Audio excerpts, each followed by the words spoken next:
even as President William Ruto tries to navigate his way back to the mountain through DP Kindiki, the mountain seems to have already made a decision and they are not buying into his treachery.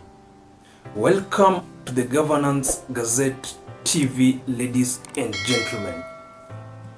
Thank you for the subscribers, and if you are watching this channel for the first time, kindly subscribe so that when we produce another video, YouTube automatically notifies you. Let's dive in. Yesterday, during the burial of Honorable Mark Wainaina in Muranga, we can tell that the residents are still not happy with President William Ruto for impeaching their son Rigathi Gachagua and imposing on them a flower girl in form of Kithure Kindiki, whom they perceive as Kibaraka wa William Ruto. But again, fact beside, Kithure Kindiki cannot and will never match the fighting spirit of Gachagua, notwithstanding the mobilization skills of Rigathi Gachagua. Through the initiative Usiguze Murima, DP Kindiki's speech was rejected in totality when some guy who have been struggling to find his identity tried to read that speech. Let's first listen to this soundbite. Ngai ni mwega na hindi ciothe. Your Excellency the clergy ni gwaritie no nie guhoya ndaika omwe thome message ya His Excellency the Deputy President of the Republic of Kenya, Professor Kithure Kindiki. This is to the family of our departed brother and colleagues, Honorable Mark Wainaina, to the great people of Muranga, fellow mourners, ladies and gentlemen. Tuthekirie tuthome twe maki gitio tafadhali.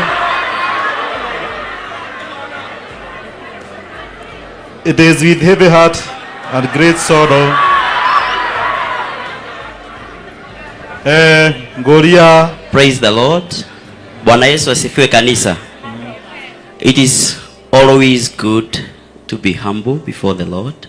Kindly hand over the Thank you very much to the family. Asanteni sana. We allow the governor to give his speech.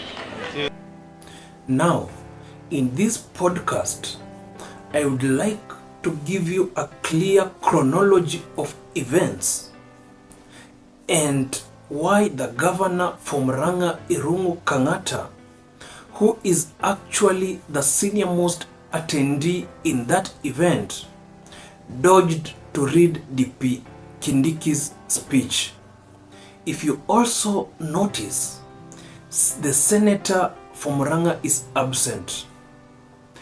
MP Ndindi Nyoro is also absent, including the women rep Betty Maina, who fell out so badly with the former DP Rigathi Gachagua, and she was at the forefront for calling for Gachagua's impeachment, despite the fact that Gachagua negotiated for her bride price. Immediately that speech was rejected, Betty Maina took to her Facebook page and wrote, let me just get it. This is what Betty N. Maina wrote. The President, His Excellency William Ruto, and His Excellency Deputy President Prof. Kithure Kindiki have made a contribution of 1 million each to the family of the late Honorable Mark Wainaina. I received the contribution from the two leaders and handed over the money to the family.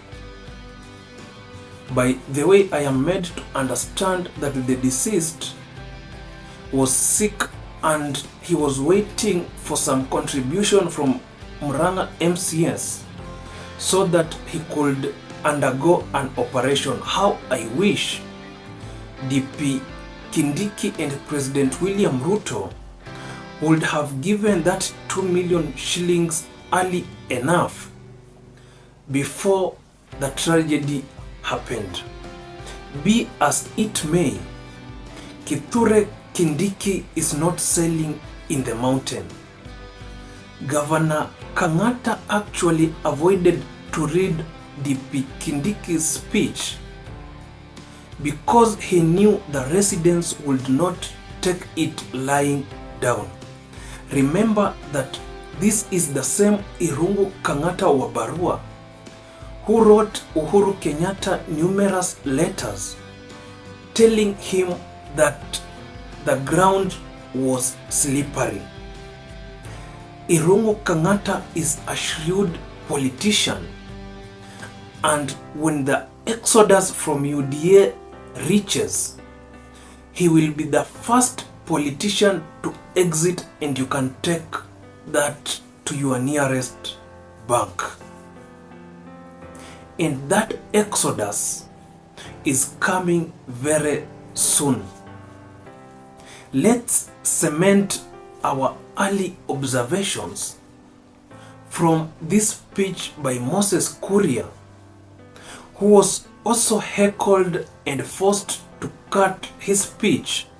I want you to notice how the pastor began singing immediately. Immediately Moses Kuria began attacking the former DP Rigathi Gachagua. Let's listen in.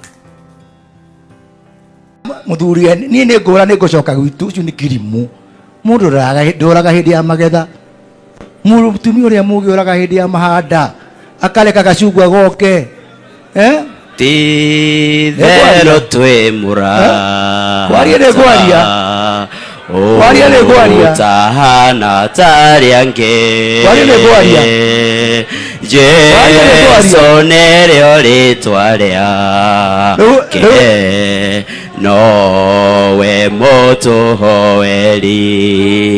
Kai uhoro ucio naguo niguo wa magegania ati tungihoya Ngai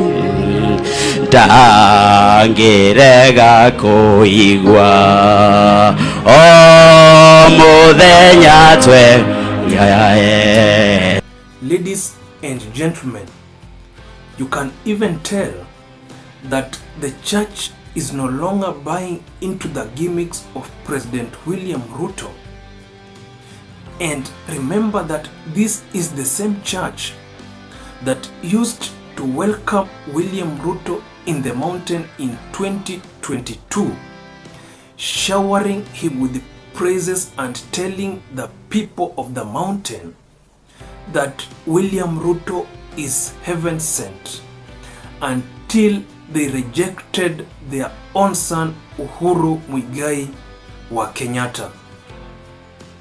Notice that in the other speech where that gentleman tried to read the speech from Kithure Kindiki, immediately the crowd became hostile. The pastor told that gentleman to hand over that speech to the family. Notice again that Gachagua is absent. If Gachagua had attended that event, they would have said that Gachagua mobilized those mourners and attendees. William Ruto has lost the mountain.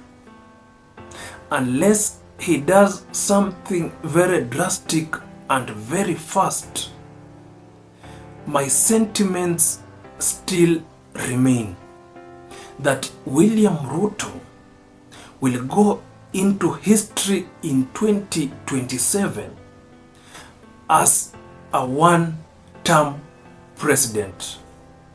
Until next time, ladies and gentlemen, goodbye.